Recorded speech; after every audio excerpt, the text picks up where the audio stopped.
Hi there, welcome to Grain TV. I'm Kevin McNew. It is Tuesday, March 28th, and Turnaround Tuesday proved pretty limited. Let's take a look at Grain Edge's trading platform and see what the trade action was like today. Tuesday started with some modest strength overnight following 6 days of lower trade action. But by the opening bell, there was little follow through. Going into the morning session, the markets did strengthen a little bit. By 10 a.m., beans was up 6 at one point.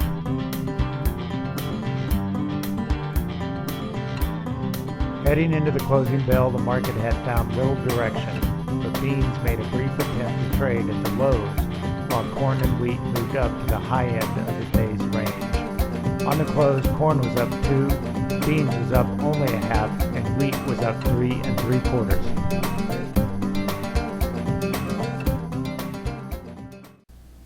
Welcome back. Let's take a look at some of the news that was shaping the market today. Let's start first of all with news out of India. They said they would reimpose their import tariff on wheat, raising it to 10%. Keep in mind that in December of last year, they had eliminated their import tariff, allowing free imports into the country.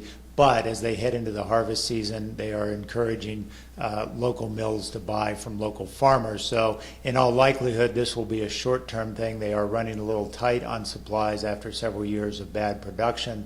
So this 10% tariff was actually sort of good news because some traders had been expecting them to reimpose a 25% tariff. Other news out yesterday saw some announcements by state crop reporting agencies on the situation for planting progress in the southern Delta region and the southern plains. We saw Texas was 45% planted for their corn crop, up from 31% last week. Louisiana, an astonishing 80% planted versus 35% last week. And even Arkansas jumped from 1% last week to 19%. So we are seeing a very fast-paced start to the planting season in that southern area. Speaking of the south, we are continuing to see a good amount of rainfall expected in the coming 5 days. The southern plains are expected to see anywhere from 1.5 to 2.5 inches of rain, 95% coverage expected across the hard red winter wheat belt. So that is certainly something that has been weighing on the market for some time as we've seen those forecasts materialize. And now we're going to see the realization of those forecasts in the next few days. The most of the Midwest over the next week or so, we'll see anywhere from 0.5 to 1.5 inches of rain. So the good news is it certainly is going to be recharging some of those areas that have been very dry. The other thing is it's not quite as wet as we look forward into the 2-week out forecast as some people had thought. So that was potentially problematic for getting a good start on spring season planting. So that may be less of an issue than what was thought a few weeks ago. Let's take a look at what acreage expectations are for the March 31st report. So keep in mind, everyone's been sort of banking on higher soybean acres, less corn acres, and now we finally have the survey of analysts going into this report to see where we're stacking up ahead of this March 31st report. So let's look at acreage expectations, and what you can see, corn pegged to be 90.9 million acres versus last year's 94 million acres. So that's off almost a little over 3 million acres. Beans expected to be up almost 5 million acres to 88.2, and wheat expected to be off 4 million acres from last year. So those are the expectations going into the report. Now, what's interesting is to look at how expectations have stacked up versus what USDA actually announces in that March report. Take a look at this next table, average expectations versus history. What you can see, the last 5 years has had, analysts have had a fairly tough time pegging USDA.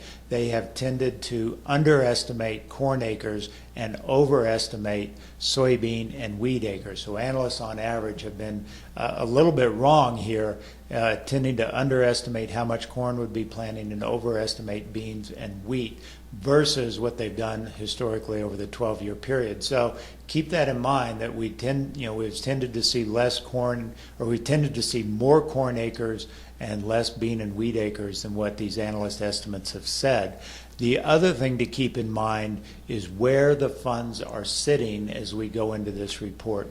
People often want to talk about where the managed money is and how that can swing the market. If we look historically in the last 5 years, from 2013 to 2016, and then compare where we're at today, 2017, going into this report, what you'll see, corn traders, managed money traders are predominantly short in corn, they are short in wheat, and they are long in soybeans. Now, of these numbers, what really strikes me as unusual is the exceptionally large short position that they are carrying in wheat, minus 27%. So they are carrying a 27% short of the entire open interest in the wheat market. That's off the charts in the last 12 years and double what they were this time last year going into the report when they were only 13%. So that could be a potential huge swing card.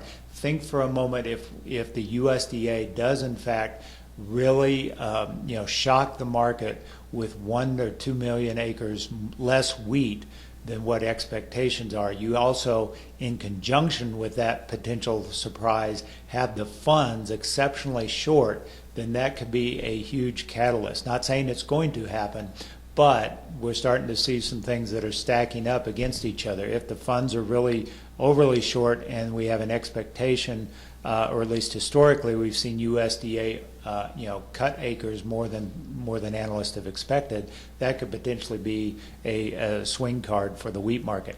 Let's switch gears and talk about soybeans. We beat down the soybean market in the last few weeks, obviously, and specifically on Friday, we had a big move down. Here we are on November beans, this daily chart from the Grain Hedge trading platform. What you can see is we're trading around that 970 mark. I would be surprised if we make any sort of significant departure from this 970 mark going into the report. But once we get this report released and we get the look at next year's acres, then we have potential areas to be talking about. One is if we see a much bigger acreage increase than what analysts are expecting, then I think it's a quick ride to the 950 mark. We certainly have bearish fundamentals out of South America weighing on us. We have slowing U.S. export demand. China's situation is not as robust as it was 6 months ago or even last year. So all of those factors with a higher acreage number than expectations, I think quickly gets us to 950. Conversely, not that I say it's going to happen, but if we were to get a surprise to the downside, smaller bean acres, I think we would retest the upside support that held for so long around the $10 mark. So keep those numbers in mind as you head into this crop report. As always, if you'd like to learn more about how we can help you in your own grain marketing situation, visit us online at grainhedge.com. Have a great day. We'll talk to you on Wednesday.